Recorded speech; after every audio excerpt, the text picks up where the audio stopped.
Bueno, ¿qué tal? ¿Cómo están? Presento la materia psicopatología. Este cuatrimestre vamos a tratar de trabajar juntos con esta materia y la idea de esta primera entrega tiene que ver con presentar la materia. Vamos a hacerlo por medio de un PowerPoint. De todos modos, si no lo ven del todo bien, no se hagan problema porque yo se los voy a mandar en Classroom y la idea va a ser trabajar con el Classroom, con los materiales y con estos videos a los fines de ir armando una suerte de alternativas como para que ustedes tengan distintos modos de acercarse a los contenidos de la materia. Por un lado los videos los vamos a ir subiendo una vez por semana, cada uno con una temática distinta en relación a los contenidos de la materia, y un Zoom una vez por semana también, en horarios que ahora lo vamos a comentar, que el objetivo va a ser intercambiar algunas cosas que se vayan generando a partir del video. Y también algunos materiales de la materia como para también tener de dónde leer y estudiar los contenidos de la materia. Bien, la materia entonces, psicopatología, segundo cuatrimestre, primer año, Tecnicatura Superior de Acompañamiento Terapéutico. Mi nombre es Leonardo Pontoriero, ya nos conocemos, soy el docente a cargo de la materia. Es una materia que en total requiere de una carga horaria de 64 horas, nosotros vamos a poder las horas que podamos. Y la idea es comprender básicamente cuáles son los elementos fundamentales que hacen al contenido y a los ejes temáticos de esta materia. Vamos a empezar por las expectativas del logro, o sea, cuáles son las expectativas que la materia tiene en relación al aprendizaje de los contenidos de la misma. Por un lado, identificación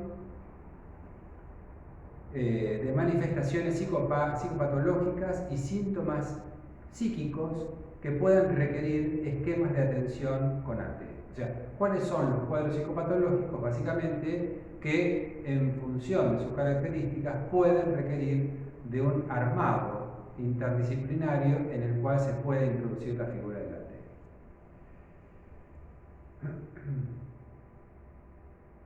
Reconocimiento de los procesos psíquicos, de la conformación de la pareja, la construcción del vínculo de alianza, la familia y el proceso de envejecimiento. Son procesos vitales que hacen a la lógica de reconocer cierto tipo de psicopatologías en función también de los contextos en donde el sujeto interactúa. No necesariamente nos vamos a meter con patologías de pareja o con patologías de familia.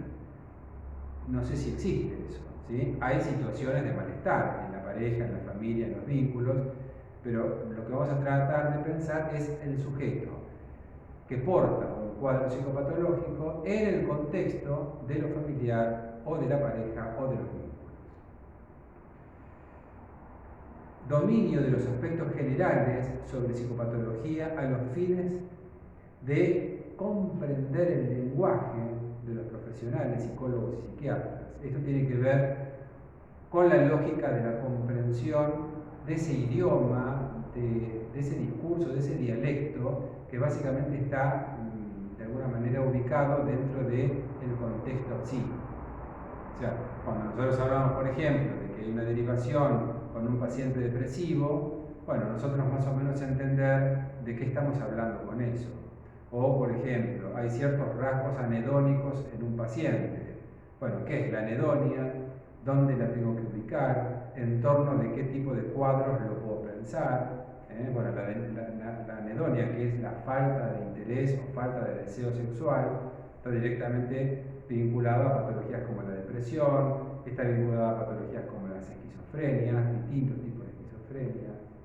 Bueno, por eso digo, es un dialecto, es un modo de comunicar ciertas cosas en el cual nosotros como compañeros terapéuticos por lo menos tenemos que entender ese lenguaje. Dominio, aplicaciones de los conceptos en situaciones prácticas propias de su futura tarea, en el campo individual o comunitario y en el marco de un equipo interdisciplinario. Básicamente, lo decimos siempre, nuestro quehacer como acompañantes tiene que ver con la auxiliaridad en el campo de la salud y por lo tanto vamos a estar siempre trabajando en el contexto de un equipo interdisciplinario. Para lograr estos objetivos es que la materia está dividida en unidades. Y vamos a ver en la unidad 1, vamos a trabajar semiología psiquiátrica y grandes síndromes, en donde vamos a trabajar con los criterios de clasificación según DSM, según CIE. ¿Recuerdan esto? Lo vimos en la materia anterior. DSM, CIE. El DSM era el Manual Diagnóstico, Pronóstico y Estadístico de las Enfermedades Mentales de la Asociación Norteamericana de Psiquiatría, que está armado de una manera que excede el marco de lo norteamericano y es internacional. Y por otro lado, la Clasificación Internacional de las Enfermedades, CIE, que es una clasificación de enfermedades mentales de la Organización Mundial de la Salud. Tanto DSM como CIE están homologados, por lo tanto vamos a encontrar en el DSM-4, por ejemplo, lo mismo que vamos a encontrar en el CIE-10. Vamos a trabajar en función de esto la revisión de los ejes centrales, las grandes nosografías psiquiátricas. Cuando hablamos de nosografías, hablamos de nombres, ¿sí? Entidades. La entidad nosográfica es la entidad, por ejemplo, la esquizofrenia. Es una entidad nosográfica. No estamos hablando de un sujeto que porta una enfermedad, que porta esquizofrenia. Estamos hablando de específicamente la nosografía, la esquizofrenia y las características sintomáticas o las manifestaciones que hacen al corpus, o sea, al contenido de lo que nosotros entendemos por la esquizofrenia, como una enfermedad.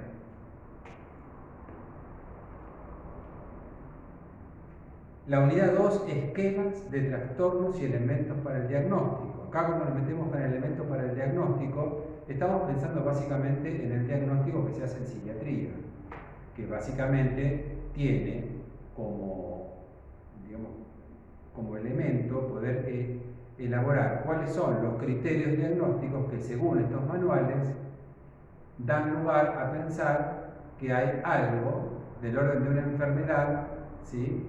Y esa enfermedad, a modo de gran rótulo o de gran título, la podemos pensar como patología. No es, por ejemplo, en la exploración psicológica nosotros tenemos test, tanto test proyectivos como test psicométricos. En la exploración psiquiátrica no. En la exploración psiquiátrica lo que vamos a tener es la elaboración de si se cumplen o no ciertos criterios diagnósticos que están justamente especificados en los manuales y que dan lugar a las enfermedades. En la unidad 3, psiquiatría infanto-juvenil. Siempre seguimos con la lógica de la psiquiatría porque siempre seguimos pensando en el manual nosográfico. Estamos hablando acá de distintas manifestaciones, como por ejemplo dentro del apartado de lo que son los trastornos generales del desarrollo, dentro del apartado de los trastornos del aprendizaje infantil, no sé, dentro del apartado de los trastornos de la vinculación en la infancia, el autismo, que si bien está dentro del apartado del TGD, lo vamos a pensar como una alternativa distinta. Todo lo que hace a lo psiquiátrico. Fíjense que ahí no estamos pensando en ninguna cuestión que tenga que ver con elaboración de test ni nada por el estilo. Es simplemente que se cumplan ciertos criterios diagnósticos para poder hacer el diagnóstico del cuadro. Y después vamos a ver cuáles son los criterios diagnósticos que dan lugar a cada uno de los cuadros psicopatológicos. Las estructuras clínicas en psicoanálisis. Ven, acá ya estamos hablando de otra cosa, ya no estamos hablando más de nosografía. Acá ya estamos hablando de estructuras clínicas. Cuando hablamos de una estructura es de cómo se ha conformado la estructura psíquica, a los fines de lo cual podemos pensar que hay ciertas manifestaciones y cierto malestar en relación a cómo se ha estructurado ese psiquismo. Y esto tiene que ver con la historia, con la constitución psíquica, con cómo se ha elaborado desde el nacimiento hasta determinado momento la estructura. Y después todo lo que va a generar algo del orden de lo patológico en el sujeto va a tener que ver con la conformación de esa estructura. Acá no vamos a pensar ni en criterios diagnósticos ni en nada de esto. Son dos diagnósticos bien distintos, dos psicopatologías bien distintas. Por ejemplo, en la nosografía psiquiátrica existe la esquizofrenia. En el psicoanálisis no existe la esquizofrenia. En el psicoanálisis existen las psicosis. Y vamos a ver cuál es la cuestión estructural que hace a la lógica de un sujeto con psicosis. Mientras que en la esquizofrenia es una entidad nosográfica que trasciende al sujeto y que tiene determinadas características que la hacen tal. Por eso vamos a verlo como un apartado distinto. No obstante, a mí me interesa, si bien la unidad temática de la materia está constituida en una división en donde en las primeras 3 unidades vemos lo psiquiátrico y en las otras vemos lo psicoanalítico, a mí me interesa ir articulando las dos miradas en la medida en que vamos avanzando con la materia. Las adicciones, diferentes perspectivas en su conceptualización y en sus líneas de tratamiento. Acá las adicciones forman parte también de un apartado en el DSM-4, con lo cual formaría parte como de una nosografía específica, mientras que cuando lo pensamos desde la perspectiva psicoanalítica estamos pensando en un tipo de manifestación ligada a lo que nosotros llamamos clínicas del acto y del consumo, y vamos a ver cómo el consumo ya tiene que ver con otra posición en relación a la estructura psíquica que se pone en juego ahí. Entonces ya estamos siempre más ubicados en la línea del sujeto que en la línea de la enfermedad desde el psicoanálisis. Y bueno, ciertas cuestiones relacionadas a la internación y a la cronificación de los pacientes en las neuropsiquiátricas, como también características psicopatológicas que son de atención clínica. Básicamente estos son los contenidos de la materia. Estos contenidos los vamos a ir trabajando por un lado. Vamos a trabajar en Classroom. En el Classroom yo voy a subir estos videos, ustedes los van a tener que trabajar. Voy a subir algún material en relación a lo que estuvimos viendo. Yo hablé con la gente de la fotocopiadora en Pilcu y ellos están trabajando, hay que llamar por teléfono, hacer el pedido del módulo y ellos envían el módulo directamente a su casa.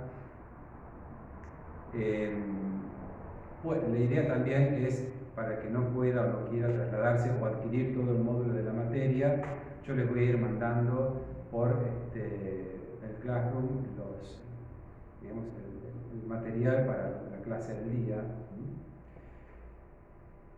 Y por otro lado nos vamos a encontrar con la herramienta Zoom los días, por ejemplo, el turno mañana, que sería los jueves de 8 a 12, nosotros a las 9 vamos a hacer un Zoom.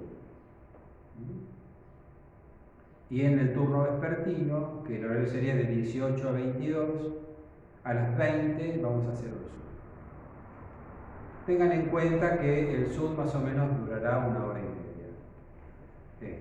Y la idea del Zoom es tratar de ir al Zoom ya con el material leído o con la clase vista, porque la idea es trabajar sobre lo que ya hemos visto y lo que ya hemos trabajado.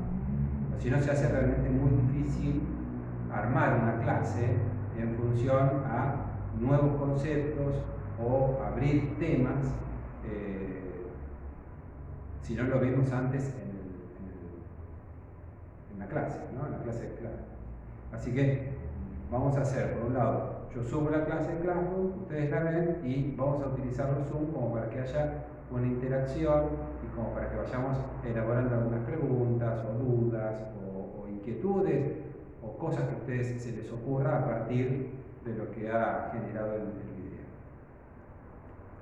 Los criterios de aprobación de la materia. Bueno, acá está puesta la asistencia al 75% de las clases de Zoom.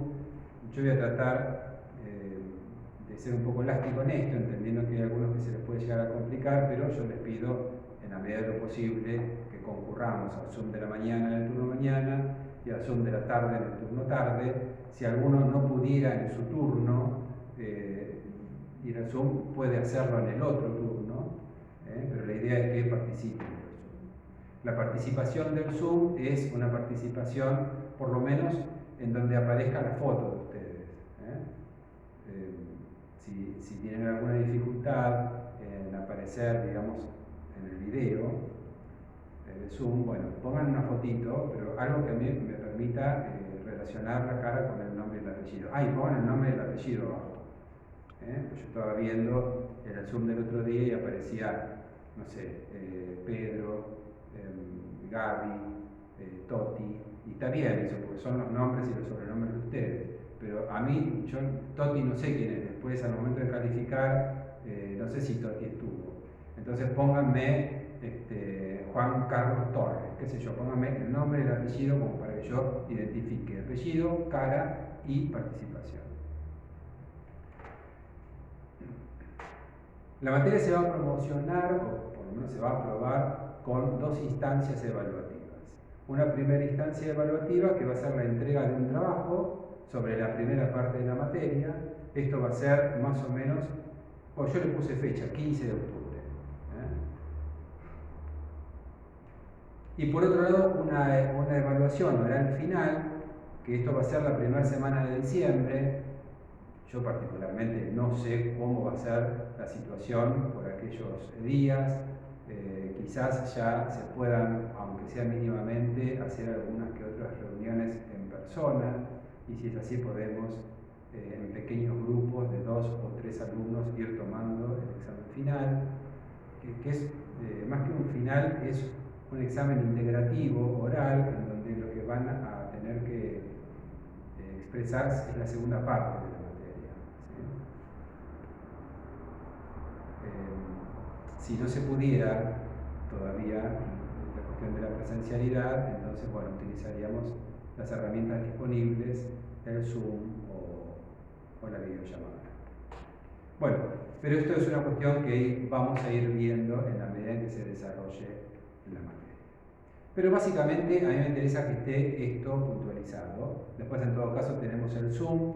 En esta ocasión nos vamos a encontrar el viernes a la mañana a las 9, a las 8:30 y nos vamos a encontrar el viernes a las 20:15 más o menos, porque esta semana, fue la primera semana de clases y el lunes fue feriado, le donamos el jueves al docente de Psicología de los Ciclos Vitales y yo voy a ir a la mañana 8:30 como para terminar a las 10 y entregarle el horario de Sebastián, que va a estar con prácticas profesionalizantes, y lo mismo en el horario de la tarde.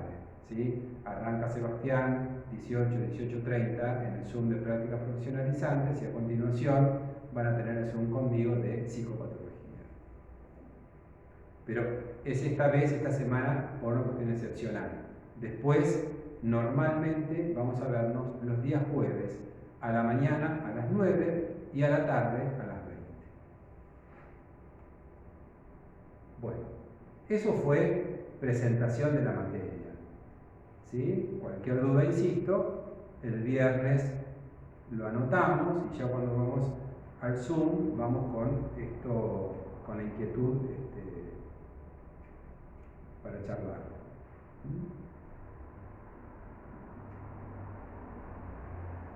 Vamos a darle como una pequeña introducción a lo que es la materia, a la primera parte de la materia, y vamos a hacer una distinción, porque recién hablábamos, ¿no? Por un lado, de lo que tiene que ver con la psicopatología psiquiátrica y por otro lado con la psicopatología psicoanalítica, y por qué hacemos esta distinción. Tiene que ver con dos formas distintas de pensar la enfermedad mental. Cuando hablamos de la enfermedad mental, hablamos de algo que es un constructo muy, muy hipotético, porque no sabemos qué enferma cuando enferma la mente.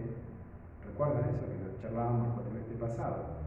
¿Qué enferma cuando enferma la mente? ¿Qué es la mente? ¿No? Cuando hablamos de una enfermedad mental, ¿de qué tipo de enfermedades estamos hablando? Son constructos muy hipotéticos que la psiquiatría, por un lado, ha intentado desde hace muchísimos años darle la mayor objetividad y tratar hasta de desprenderse de la cuestión de lo subjetivo, de la cuestión del sujeto. Entonces, la psiquiatría habla de enfermedades. Fíjense que la enfermedad es una etiología que trasciende al sujeto. Es como hablar de la gripe. Yo puedo decir, bueno, podemos hablar un montón sobre la gripe. La cuestión es que nunca vamos a hablar del engripado, del sujeto que tiene gripe. El sujeto que tiene gripe tiene un montón de otras cosas, aparte de la gripe. Y las características de cómo se va a manifestar esa gripe va a tener que ver directamente con su vida, con su estilo, con su forma. Pero la medicina separa la gripe como entidad nosográfica del engripado como sujeto enfermo, un sujeto padeciente. En la psiquiatría es lo mismo. En la psiquiatría trata nosográficamente, ¿sí?, entidades nosográficas, entidades, enfermedades por fuera del sujeto, y el psicoanálisis va a ser todo lo contrario. En el psicoanálisis vamos a pensar al sujeto que porta un padecimiento. Entonces vamos a ver que ahí hay una situación de encuentro muy fuerte en el cual estamos hablando muchas veces de cosas bien distintas. O en definitiva, ¿qué es la psicopatología?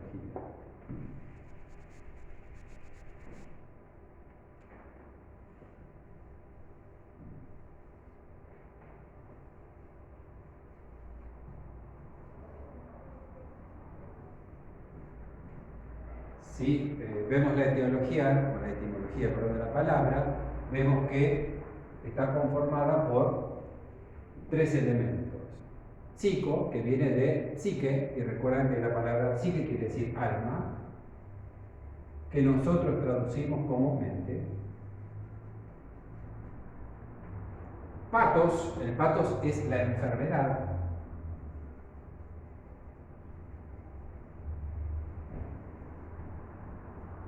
Patos es la enfermedad. Y lo lógico, la lógica es saber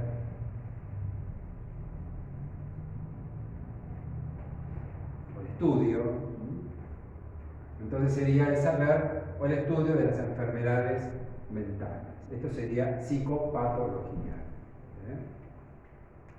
Todo, cuando hablamos de, en cualquier perspectiva que hablamos de psicopatología, estamos hablando de un saber en relación a las enfermedades mentales.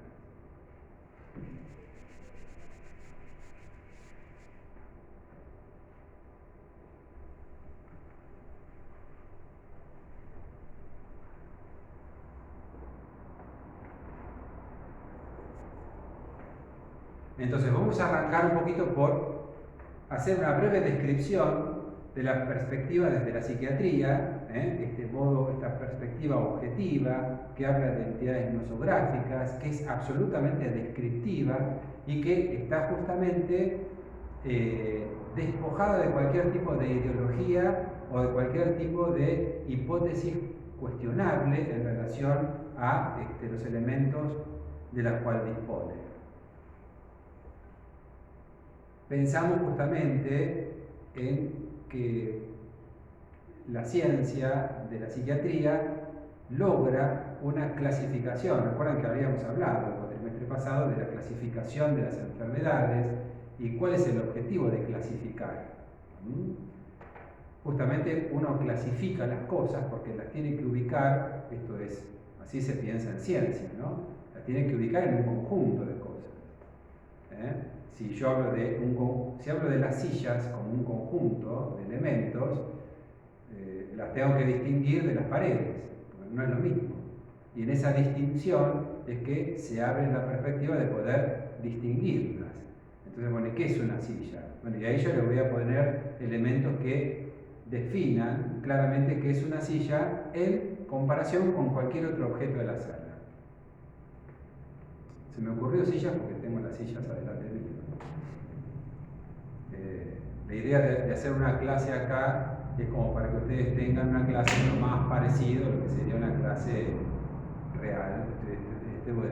Estuvieran sentados ahí en absoluto silencio. Bueno, la idea es más o menos esa.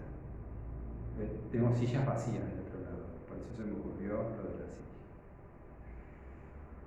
Pero volvemos a la cuestión de crear una distinción, algo que distinga una cosa de la otra. Y en este punto, en salud mental, tenemos que también distinguir lo enfermo de lo no enfermo. Y las enfermedades, distinguirlas entre sí, para tener claro que cuando estamos hablando de la depresión, no estamos hablando de la ansiedad. Distinguirlo. Crear una distinción es básico, por eso acá dice el acto más básico de la epistemología. Ustedes saben que la epistemología es una rama de la filosofía que justamente trabaja cuestiones relacionadas a la elaboración del saber. Y a partir de esa elaboración del saber, la creación de una distinción es fundamental. Clasificar es el proceso por el cual el hombre reduce la complejidad de los fenómenos, agrupándolos en categorías y siguiendo unos criterios establecidos con uno o más propósitos. Se me ocurre, nosotros vivimos clasificando, ¿vale? Porque, insisto, tenemos la necesidad de organizar la realidad de alguna manera, y organizar la realidad implica también, aunque no esté bueno, pero implica agruparlas y clasificar. Entonces yo digo, bueno, yo tengo un grupo de alumnos muy entusiastas, muy interactivos, que hacen realmente muy dinámica la clase. ¿Cómo lo mido eso? ¿Por qué estoy diciendo eso? ¿En relación a qué digo eso? Y porque yo tengo otro grupo, que es el grupo de la tarde, que no interactúa tanto, que son bastante más silenciosos, que son bastante más, como que están más ensimismados, entonces ahí la dinámica cuesta un poco más. Y de hecho, en cada uno de los grupos tengo alumnos que interactúan más que otros. Uno vive clasificando. Si tuviéramos que hacer una clasificación científica, lo tendríamos que hacer en, qué sé yo, por ejemplo, alumnos más participativos y alumnos menos participativos. Y yo podría hasta hacer una clasificación en relación a las veces que el alumno interviene. Entonces yo al final de la clase digo, bueno, vamos a ver cuántas intervenciones en general se han producido en todo el cuatrimestre. Vamos a suponer que se han producido 500 intervenciones. Bueno, de las 500 intervenciones que se han producido en el cuatrimestre, ¿cuántas han sido, no sé, de chicos que ya tienen una experiencia previa en el contexto de la salud y quiénes no? Yo tengo que clasificar para darle una lógica, ¿no? Y bueno, y ahí voy marcando los que más participan, los que participan bastante, los que participan poco, los que no participan. ¿Ven? Ahí ya hice una clasificación. Puedo hacer una clasificación de casi todo lo que se me ocurra. Puedo hacer una clasificación, por ejemplo, entre las personas rubias y las personas morenas, entendiendo que están los que son muy rubios, los que son más o menos rubios, los que son poco rubios, los que no son rubios, los que son castaños, los que son bastante castaños, muy castaños, ¿sí? Siempre puedo hacer una clasificación, y de hecho nosotros vivimos haciéndola de manera natural. Imagínense la ciencia que tiende a la universalidad de sus postulados, ¿no? Permanentemente. Y estos manuales son manuales clasificatorios, y van a clasificar la enfermedad. Primero van a clasificar enfermedad versus no enfermedad, que ya ahí tenemos un distingo complejo, porque en una primera aproximación uno tiende, porque históricamente fue así, a hacer una distinción entre normal y anormal. La normalidad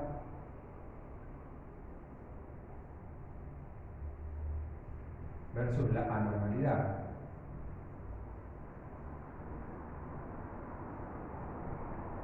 Que tendríamos que distinguir qué es lo normal y qué es lo anormal.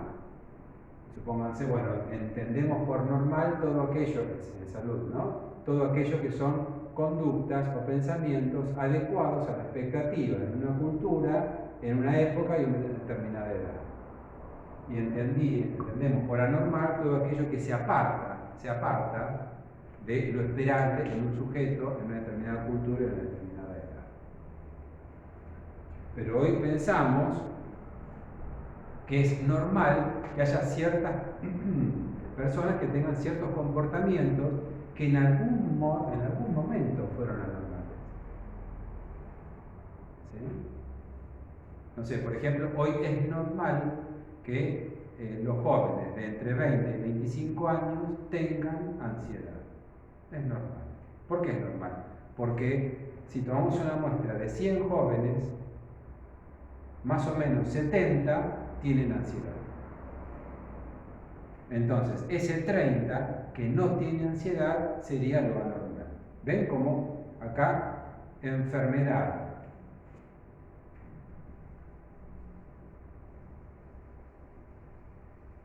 mental y esta diferencia, normalidad versus anormalidad, no tiene ningún punto de encuentro?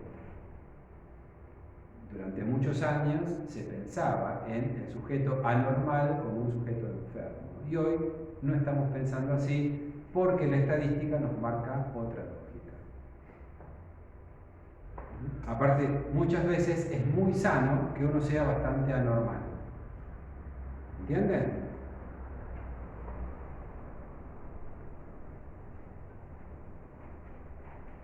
Y hay ciertas normalidades muy patológicas. Ya vamos a hablar de esto un poquito más adelante.